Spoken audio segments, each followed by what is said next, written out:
Assalamu alaikum students.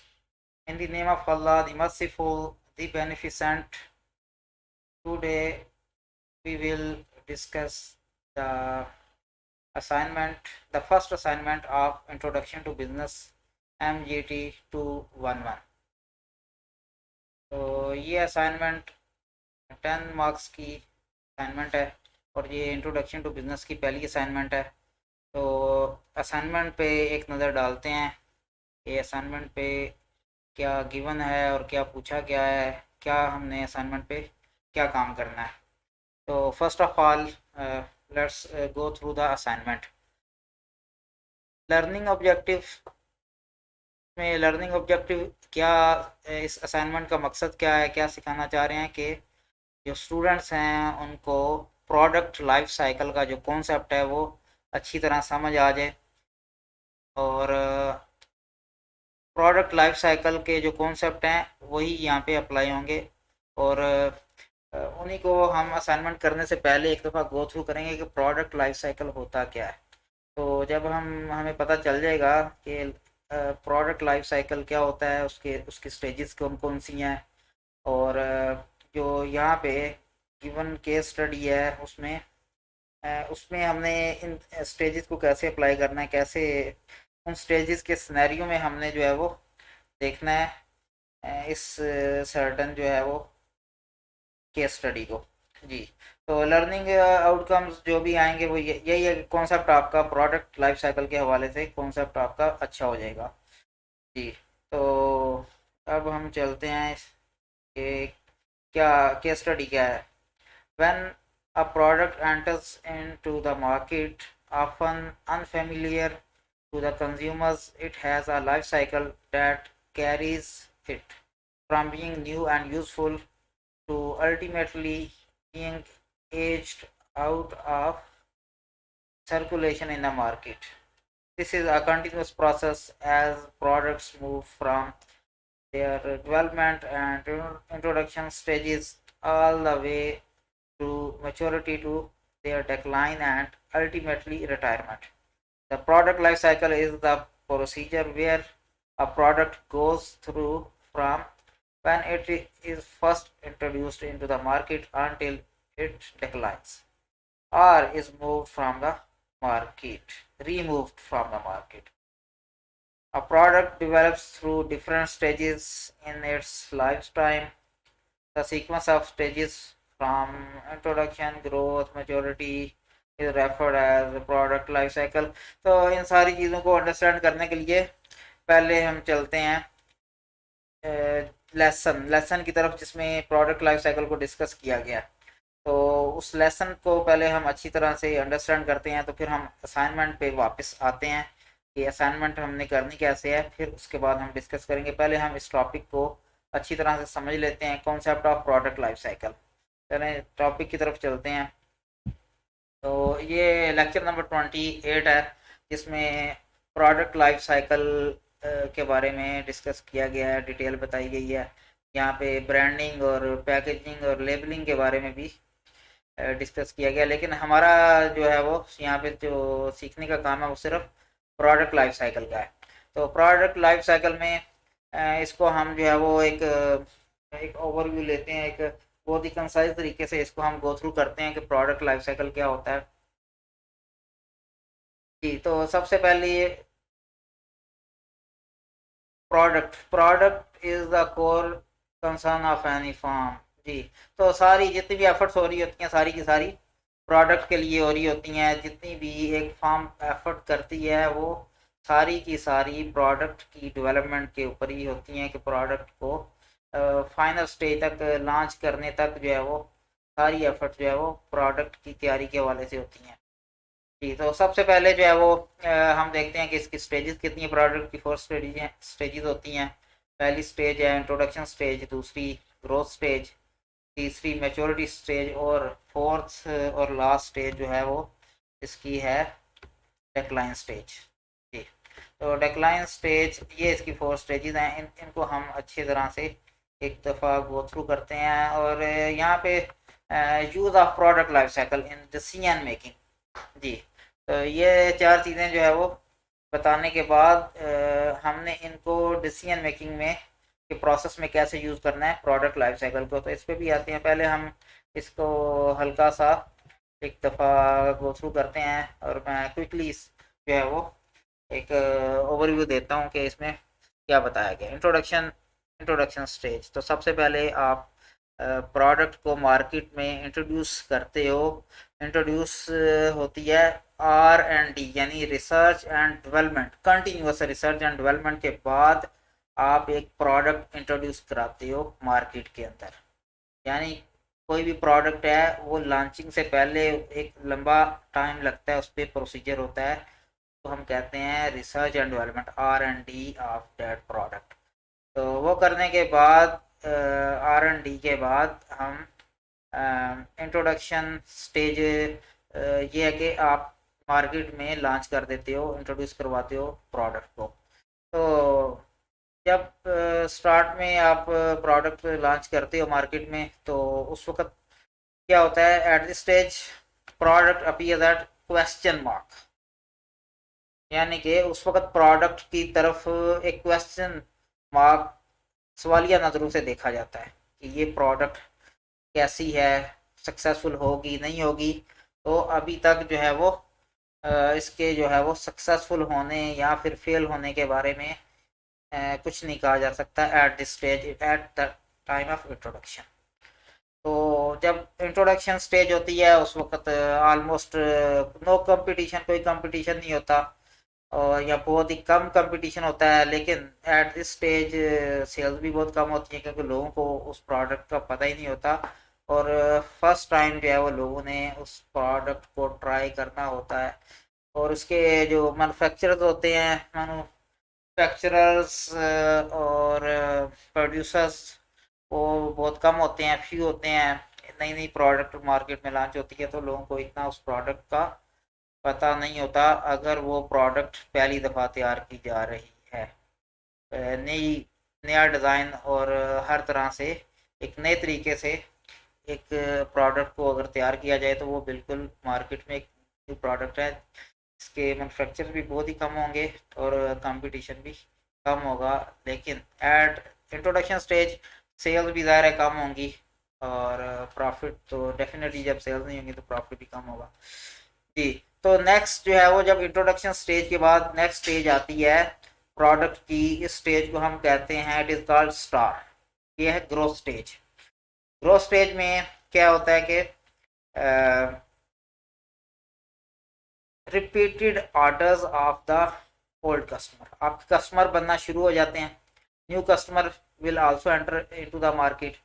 और इस वक्त जो है वो कंपटीशन अभी शुरू होता है, मतलब इतना बहुत ज़्यादा कंपटीशन नहीं है, लेकिन जो आपके कस्टमर हैं वो नई चीज़ को ट्राई करने के बाद, नई चीज़ को जब ट्राई करने के बाद आपका कस्टमर जो है वो दोबारा उस चीज़ को ऑर्डर करता है, उस प्रोडक्ट को दोबारा ऑर्डर करता है, तो वो आपका रिपीटेड ऑर्डर है।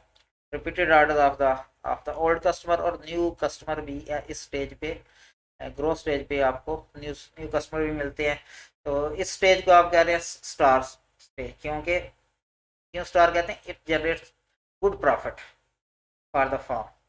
तो ये फार्म के लिए एक जो है वो अच्छा प्रॉफिट है इस स्टेज पे, ग्रोथ स्टेज पे अच्छा प्रॉफिट मिल रहा होता है। सेल्स जो है वो बढ़ रही होती हैं, सेल्स का जो ग्राफ है वो ऊपर की तरफ जा रहा होता है, और विद टाइम न्यू कस्टमर्स आपको मिलते चले जाते हैं, न्यू ऑर्डर्स मिलते चले जाते हैं, और कस्टमर जो है, customer awareness develops and people starts knowing more and more.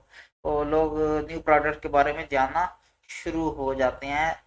तो इस स्टेज का हम ग्रोथ स्टेज कहेंगे। मैच्योरिटी स्टेज एट, जी मैच्योरिटी स्टेज में बहुत ज़्यादा कंपटीशन होगा, कंपिटिटर्स बहुत ज़्यादा होंगे, न्यू मैन्युफैक्चरर्स भी नए आ जाएंगे, और highest level of sales, sales बहुत ज़्यादा होंगी, सेल्स बहुत ज़्यादा होगी क्योंकि मैन्युफैक्चर बढ़ जाएंगे, कंपटीशन बढ़ जाएगा, और लोगों की डिमांड भी बढ़ जाएगी definitely.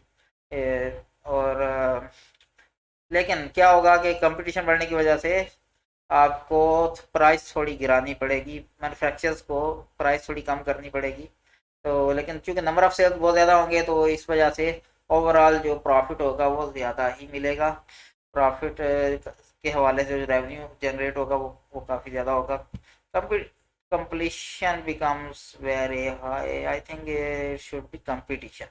Competition should be very high. More manufacturers will also enter into the market. Ji more sellers भी और manufacturers भी मार्केट में नए से नए जो है वो जी सेलर्स भी जो है वो फिर ऐसी प्रोडक्ट को जो मार्केट में जो जिस जो ग्रोथ स्टेज से आगे निकल जाती है तो फिर सेलर्स भी उसको जो है वो मार्केट में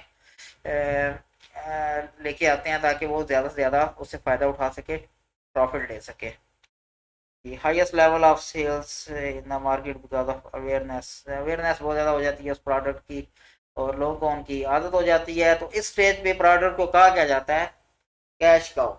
इस स्टेज पे आप जो है वो प्रोडक्ट को कैश काउ कहते हैं, क्योंकि ये आपको बहुत ज़्यादा profit margin no profit margin में भी लेस प्रॉफिट मार्जिन लेस हो सकता है, लेकिन नंबर ऑफ सेल्स इतनी ज़्यादा हाई होता है, सेल्स का रेट इतना ज़्यादा होता है कि आपको ओवरऑल जो आपको गेन होता है, प्रॉफिट प्रोडक्ट गेन वो बहुत ज़्यादा हो जाता है। मार्केट शेयर में उसका बहुत ज़्यादा हिस्सा होता है उस प्रोडक्ट का जब मेच्योरिटी स्टेज पे प्रोडक्ट होती है। तो इसको हम ऐसी जो प्रोडक्ट को हम कहते हैं कैश को जब वो मेच्योरिटी स्टेज पे होती है। जी तो चौथी स्टेज है डेक्लाइन स्टेज। तो ये डेक्लाइन स्टेज जो है eight this stage any product this is the stage of any किसी भी प्रोडक्ट पे ये टाइम आता है डेक्लाइन स्टेज। कोई भी प्रोडक्ट है उस पे उसकी डेक्लाइन स्टेज लाजमी आएगी। जी तो प्रोडक्ट लॉस मार्केट शेयर में उसका हिस्सा थोड़ा कम हो जाएगा प्रोडक्ट का, आप लूज करेगी मार्केट शेयर को प्रोडक्ट, क्योंकि as as well as profit for the firm. और डेफिनेटली जब मार्केट में उसका शेयर कम होगा प्रोडक्ट का तो प्रॉफिट भी फर्म के लिए वो कम कमा पाएगी। Eight this stage product will disappear from the market.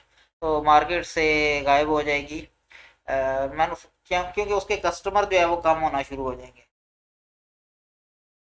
और इस वजह से मार्केट में वो सेलर्स जो है वो लेने से मैन्युफैक्चरर से लेने से इनकार कर देंगे।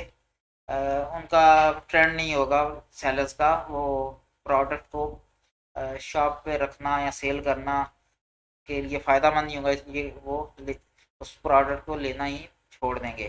तो उसके लिए क्या होगा, उसका हल क्या है, इस स्टेज पे क्या करना चाहिए मैन्युफैक्चर को।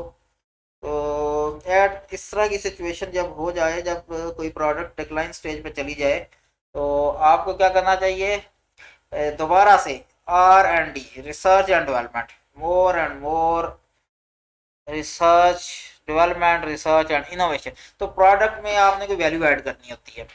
जब प्रोडक्ट की डिक्लाइन स्टेज हो तो आप उसको री इंट्रोड्यूस एक तरह से मार्केट में कराएंगे, कुछ नए फीचर्स डाल के, कुछ एडिशंस के साथ, कुछ वैल्यू एडिशन के साथ उस प्रोडक्ट को दोबारा से मार्केट में इंट्रोड्यूस कराएंगे ताकि लोगों का जो है वो लोग ये सोचें कि हम नए फीचर ऐड हुए हैं, इस प्रोडक्ट को हमने दोबारा से यूज़ करना है कि नए फीचर के साथ ये ये प्रोडक्ट कैसी है। तो डेफिनेटली लोग जो है वो नए फीचर के साथ उसी प्रोडक्ट की तरफ दोबारा से जो है वो माइल होना शुरू हो जाते हैं, दोबारा से उस प्रोडक्ट को ट्राई करने के बारे में सोचते हैं। तो ये कुछ जब डेडलाइन स्टेज है तो डेफिनेटली ये या तो वो प्रोडक्ट डाई डाउन कर जाएगी, ख़त्म हो जाएगी बिल्कुल ही, और मैन्युफैक्चरर भी उसको बनाना बंद कर देंगे। या दूसरा मैन्युफैक्चरर के लिए दूसरा ऑप्शन ये होता है कि वो कुछ वैल्यू ऐड करे और उसको दोबारा से मार्केट में लॉन्च कर दे। और डेक्लाइन स्टेज पे प्रोडक्ट को क्या बोलते हैं, dog dog at this stage product called as dog as because production and development cost और मोर एंड मोर। प्रोडक्शन पे बहुत ज़्यादा खर्चा आना शुरू हो जाता है, डेवलपमेंट पे भी खर्चा आएगा, तो profit but no profit at all, तो प्रॉफिट नहीं है। तो डिक्लाइन स्टेज पे फिर क्लोजिंग स्टेज भी हो सकती है अगर अ, फिर एट द एंड अगर वैल्यू एडिशन से भी अगर प्रोडक्ट जो है वो कस्टमर को अपनी तरफ मतवज्जो नहीं कर पाती और कन्विंस नहीं कर पाती कि प्रोडक्ट जो है वो खरीदी जाए, तो फिर डेफिनेटली मैन्युफैक्चर को वो फिर प्रोडक्ट लॉन्च करना वो बंद कर देते हैं, बनाना बंद कर देंगे, प्रोडक्ट की प्रोडक्शन वो बंद कर देंगे। फिर कोई दूसरी प्रोडक्ट जो है वो के बारे में, न्यू प्रोडक्ट के बारे में सोचेंगे। तो डिसीजन मेकिंग, कैसे कैसे डिसीजन मेकिंग जो है वो प्रोडक्ट लाइफ साइकिल का जो रोल है, जो यूज़ है डिसीजन मेकिंग में पॉलिसीज के अंदर। इंट्रोडक्शन स्टेज में क्या होता है कि जब प्रोडक्ट स्टार्ट में अभी इंट्रोडक्शन स्टेज पे होती है, तो मार्केटर के इख्तियार में होता है कि वो डिक्टेट करें पॉलिसीज़ को, क्योंकि अभी प्रोडक्ट लॉन्च नहीं हुई। वो उसकी जो है वो प्राइसेस को हाई रख सकते हैं, marketer can keep the prices high भी रख सकते हैं। और कस्टमर क्या करता है, customer like to try new ideas, new product.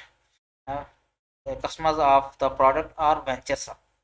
वेंचरसम मतलब कि वो एडवेंचर और वेंचरसम, यानी न्यू आइडिया को, न्यू चीज़ को ट्राई करने की उनमें एक जिबिल्लत होती है। और हर इंसान में ये सोचता है कि नई चीज़ आई है तो इसको मैं ट्राई करूं, ट्राई करने की कोशिश करता है, नई चीज़ की तरफ मुतवज्जो होता है।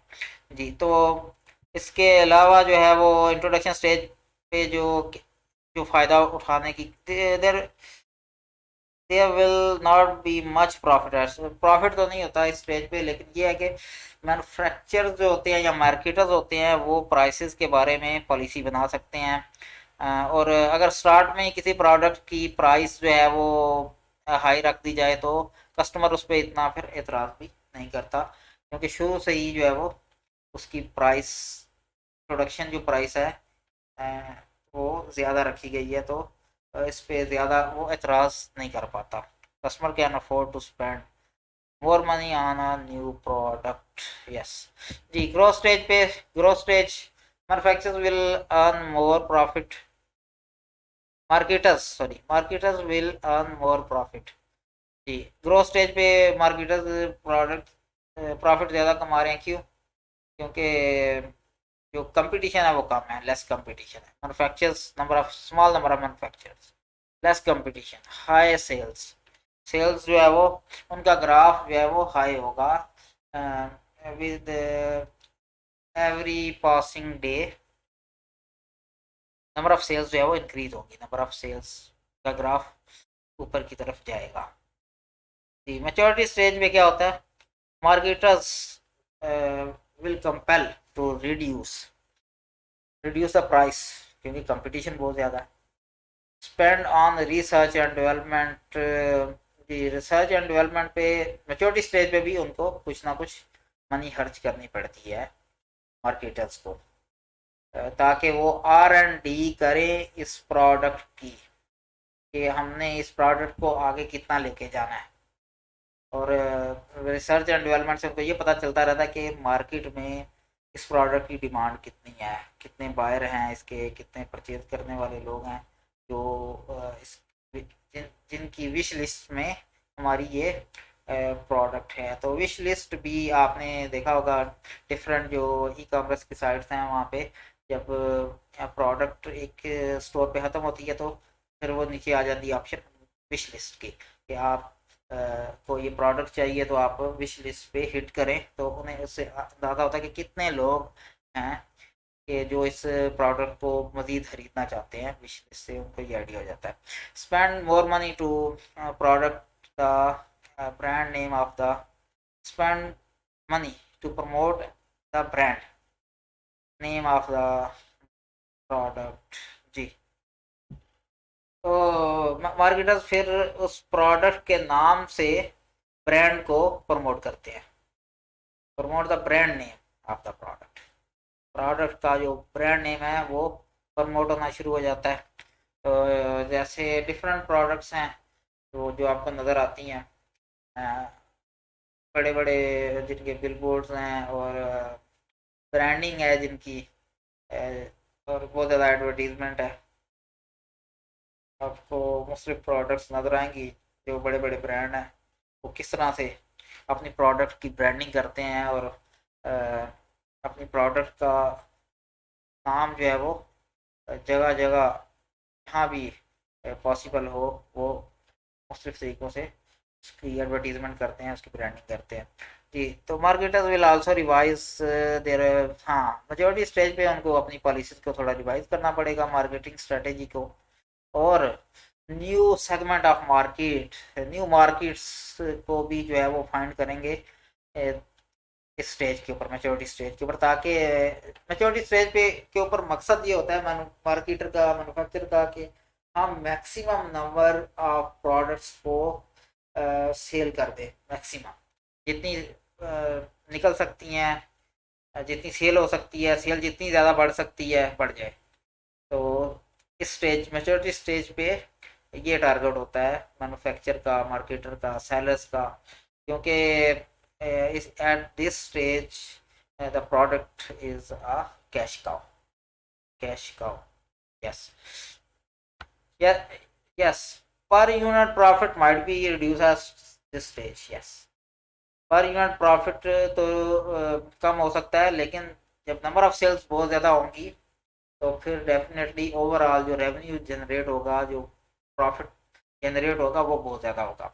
जी, तो last decline stage, at this stage marketer should sell the product to selective customers. जी, तो एक तो ये इसका है कि आप सेलेक्टिव कस्टमर्स को सेल करें ताकि आपको लॉस कम से कम हो, और दूसरा eight this stage marketers will introduce innovation. अगर आप उसको जो है वो प्रोडक्ट को जिंदा रखना चाहते हैं तो आपको डेफिनेटली R&D करके उसमें इनोवेशन करनी पड़ेगी, प्रोडक्ट में कोई वैल्यू ऐड करनी पड़ेगी, कुछ नए फीचर डालने पड़ेंगे, तो ही आपकी जो है वो प्रोडक्ट मार्केट में जिंदा रहेगी, वरना वो डाइड आउट कर जाएगी।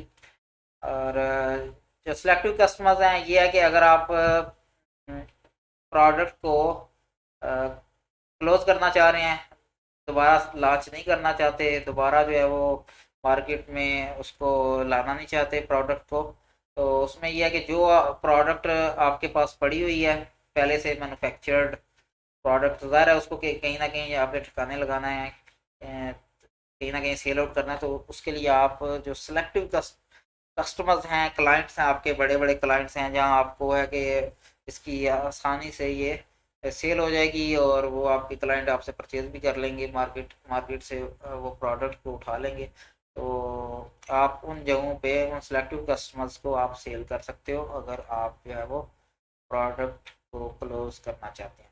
जी, तो ये जो है वो हमारा इंट्रोडक्शन हो गया। तो ये ग्राफ को थोड़ा सा डिस्कस करते हैं यहाँ पे। ये प्रोडक्ट सेल्स है, नंबर ऑफ सेल्स यहाँ 0 से स्टार्ट होके ऊपर हाई होती चली जा रही हैं, मैक्सिमम की तरफ जा रही हैं, और ये आपका जो है वो स्टेजेस हैं, लाइफ साइकिल है, नीचे एक्स एक्सिस पे लाइफ साइकिल है और वाई एक्सिस पे नंबर ऑफ सेल्स हैं, यहाँ फिर प्रोडक्ट सेल्स हैं।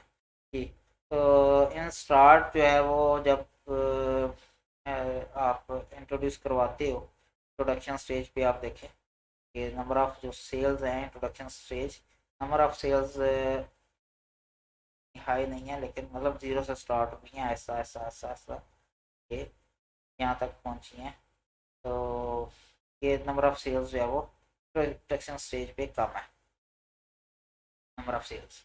तो जैसे ही ये ग्रोथ स्टेज में एंटर होगी प्रोडक्ट, तो लोगों ने जानना शुरू कर दिया ये प्रोडक्ट नई लॉन्च हुई है, और इस स्टेज पे जो है वो लोग फेमिलियर हो गए, कुछ पुराने कस्टमर हैं, कुछ नए कस्टमर बन रहे हैं, तो ओल्ड एंड न्यू कस्टमर मिल के उस प्रोडक्ट को सक्सेसफुल बनाते हैं, उस प्रोडक्ट को कुछ रिपीटेड ऑर्डर्स मिलते हैं, कुछ न्यू ऑर्डर्स मिल रहे हैं, न्यू कस्टमर्स हैं, तो नंबर ऑफ सेल्स जो है वो बढ़ती जा रही है, नंबर ऑफ सेल्स बढ़ती जा रही है क्योंकि मैन्युफैक्चरर्स भी कम है, कंपटीशन भी कम है और सेल्स जो है वो बढ़ती जा रही है।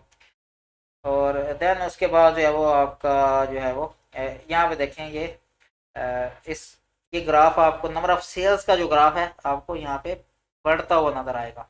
यहाँ पे सेल्स हैं, फिर सेल्स यहाँ से इस लेवल से उठ के सेल्स यहाँ पे पहुंच गई इस लेवल तक। तो ये यहाँ तक जो है वो ग्रोथ स्टेज है। तो ग्रोथ स्टेज के बाद जो है ग्रोथ स्टेज भी आप देखेंगे नंबर ऑफ सेल्स बहुत ज़्यादा है और यहाँ पे डेफिनेटली प्रॉफिट भी good profit there is a good profit eight this stage. उसके बाद प्रोडक्ट जो है वो मैच्योरिटी स्टेज में एंटर हो जाती है। तो यहाँ पे जो है वो स्टार्ट में तो मैच्योरिटी स्टेज के स्टार्ट में क्या है, राइज है। स्टार्ट में राइज है, यहाँ तक राइज है, प्रोडक्ट की सेल बढ़ रही है, लेकिन उसके बाद फिर डिक्लाइन आना शुरू होगा मैच्योरिटी स्टेज में। फिर आहिस्ता यहाँ तक जो है वो यहाँ तक थोड़ा सा ये इसका सेल्स मैच्योरिटी स्टेज में भी थोड़ी सेल्स कम हो सकती हैं, लेकिन मैच्योरिटी स्टेज के जो लास्ट उसका पीरियड होगा, जो आखिरी उसका अरसा होगा, उसमें जो है वो सेल्स कम होना स्टार्ट हो जाती है मैच्योरिटी स्टेज के अंदर ही। तो लेकिन ओवरऑल जो सबसे ज़्यादा जो पीक है, जो नंबर ऑफ सेल्स की पीक है वो भी मैच्योरिटी स्टेज के अंदर ही है। जो number of sales highest number of sales होती है वो भी जो है वो मैच्योरिटी स्टेज के अंदर ही है, क्योंकि ये स्टेज को कहते हैं cash cash cow. Cash cow growth stage में प्रोडक्ट को कहते हैं स्टार, और मैच्योरिटी में जो कहते हैं कैश काउ। तो और डेक्लाइन स्टेज में क्या कहते हैं, स्टॉक। और इंट्रोडक्शन स्टेज